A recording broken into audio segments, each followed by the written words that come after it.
friends, and welcome to Paulina Art. Today I'm going to be demonstrating how to create this beautiful composition, how to create a gradient evening sky, how to create depth in a painting, how to create the illusions of trees and vegetation. I am a self-taught artist, and the techniques that I share with you in this channel are the ones that I've learned along the way and work well for me. All of the projects and patterns I share with you in this channel are my own creations and designs. Most of the colors that I'm using are from the Folk Art Town Square acrylic set. If you haven't seen my review and swatches of the Town Square set, I'm going to attach a link on the description below. I'm also going to attach a link to this pattern that you can download for free. If you would like to see how I created this beautiful setting with a little dancer, stay with me and let's paint together. Today I'm working on 9 by 12 acrylic paper, and here is my pattern.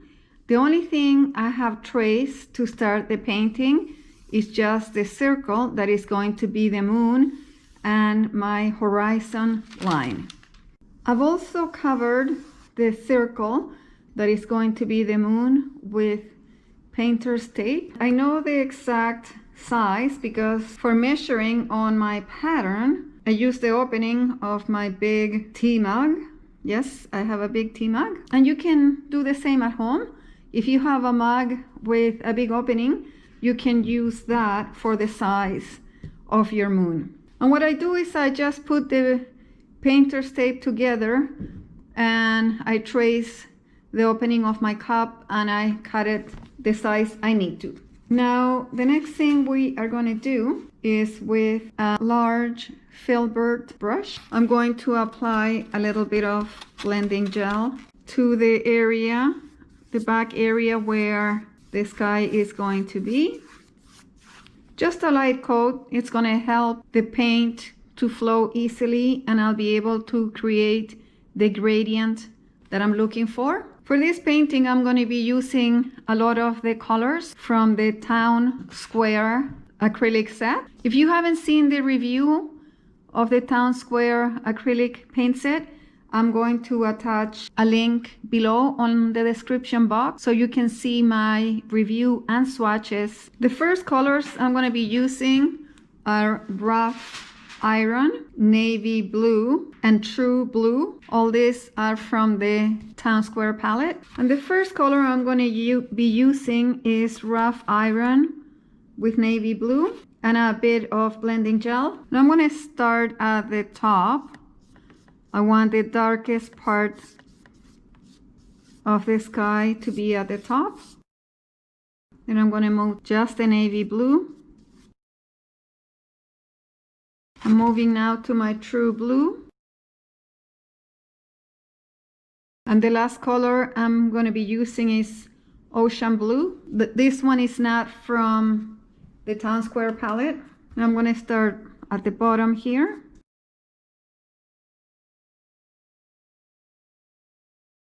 And basically you want to work the brush like on one single horizontal way to create the gradient that you're looking for, from dark all the way to light.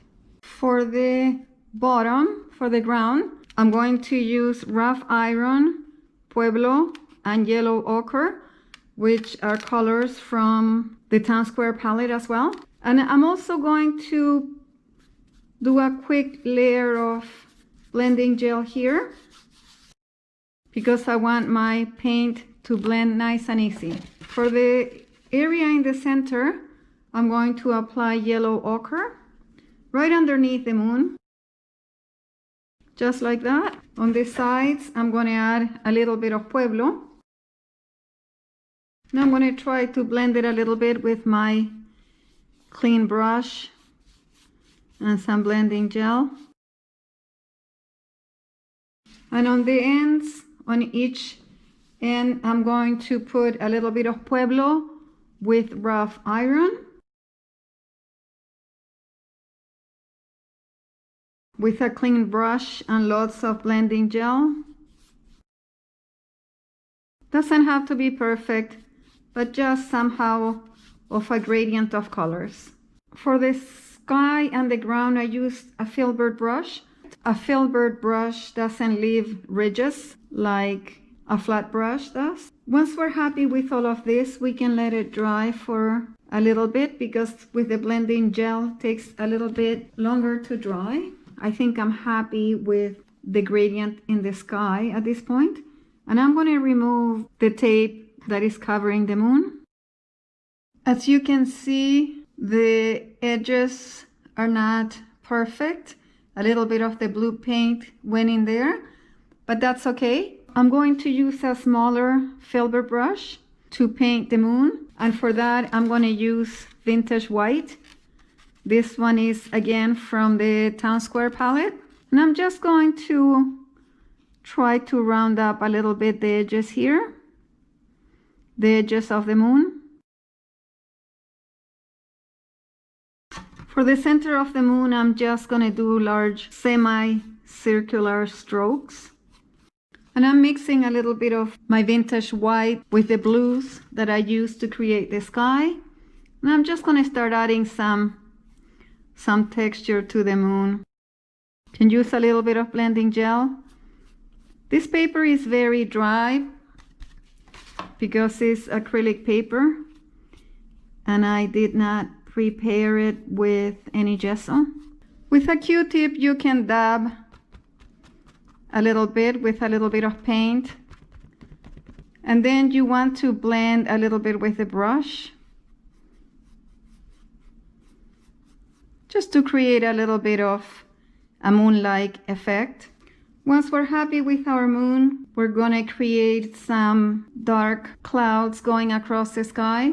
I'm going to use some of my True Blue with blending gel. I'm just going to create some clouds like this. I'm using a combination of my True Blue and my Navy Blue, darker at the top and lighter as I get lower in the horizon. And I'm going to use some of Ocean Blue as well.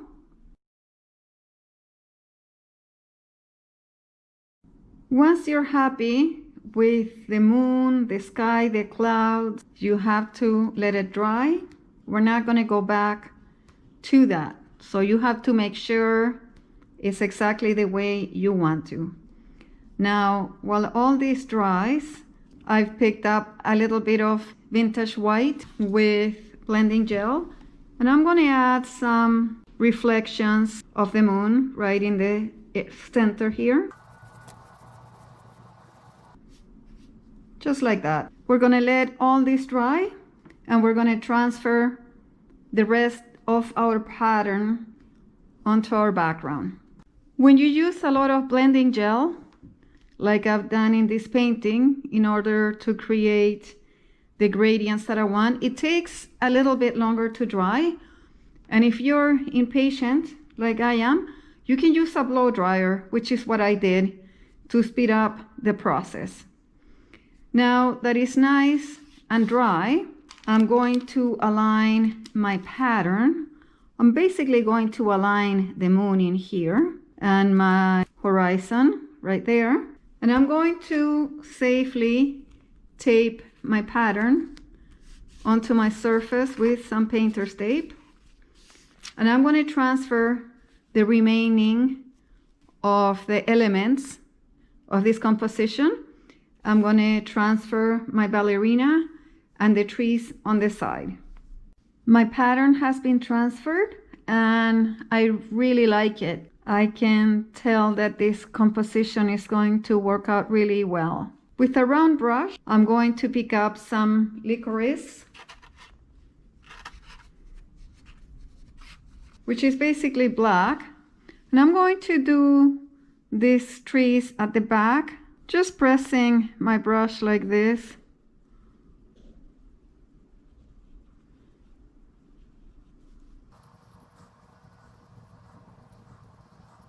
Now I'm going to do this one as well. For the second tree closer to us, I'm going to use a mix of the rough iron with a little bit of licorice. So it's dark, but not as dark as these two ones further out. And the trees, the two ones that are closer to us, I'm going to use the rough iron. This is just going to help me with the perspective and the sense of depth that I want to give to the painting. Because these ones are further back, I feel they would look darker in the night. And these ones, they would look lighter because they are closer.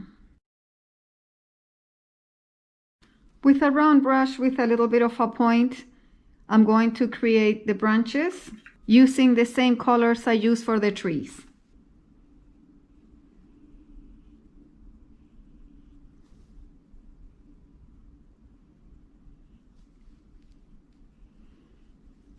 Be creative with your branches. Give them movement.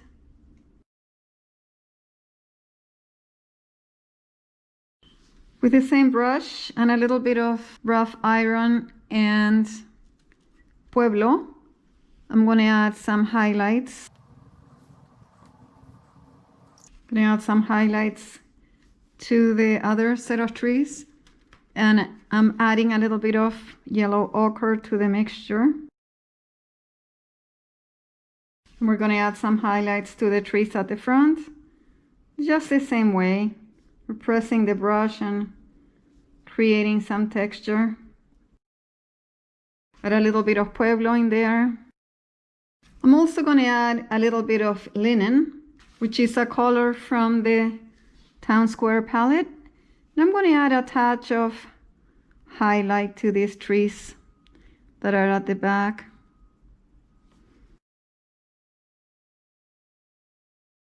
Just have fun with your painting. Be creative. We're going to add some leaves to the trees, and for that you can use your round brush and just dab the leaves. I'm going to use this sponge that has big holes. I like it. It's quick and easy, and I love the effect of leaves it creates. And for the leaves, I've dabbed my sponge in Pueblo, and I'm just going to add some leaves. I'm going to start with the back trees. Work myself to the front. I'm going to add a little bit on the ground too. And I can add some in the back here. My next color is going to be yellow ochre, and I'm going to dab it at the front of the trees, a little bit at the bottom too. And I'm also going to add a little bit of linen in there. I'm going to add some rough iron in this part. And last but not least, we're going to paint our dancer. To paint the dancer, I'm using my liner brush, and I have mixed licorice with rough iron because I don't want it to be black. Make sure to use lots of water when you use your liner brush. And basically I'm tracing the edges first.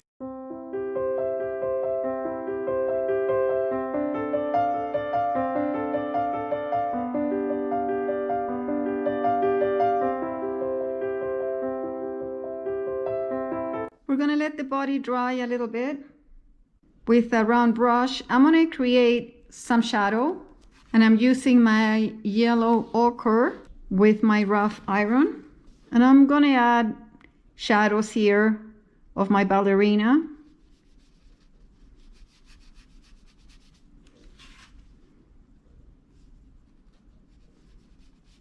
Doesn't have to be perfect, but just to create an illusion. While all this dries, with your liner brush, you can add some branches at the back. Create the illusion that there's more vegetation in here.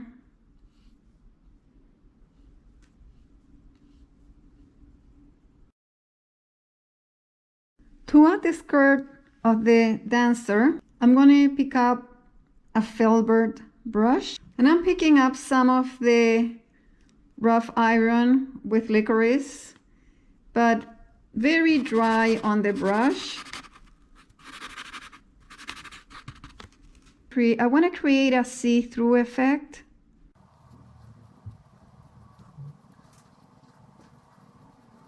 Just like that. And with the liner brush and the same color, we can add a little bit of dimension to the skirt, to the fabric.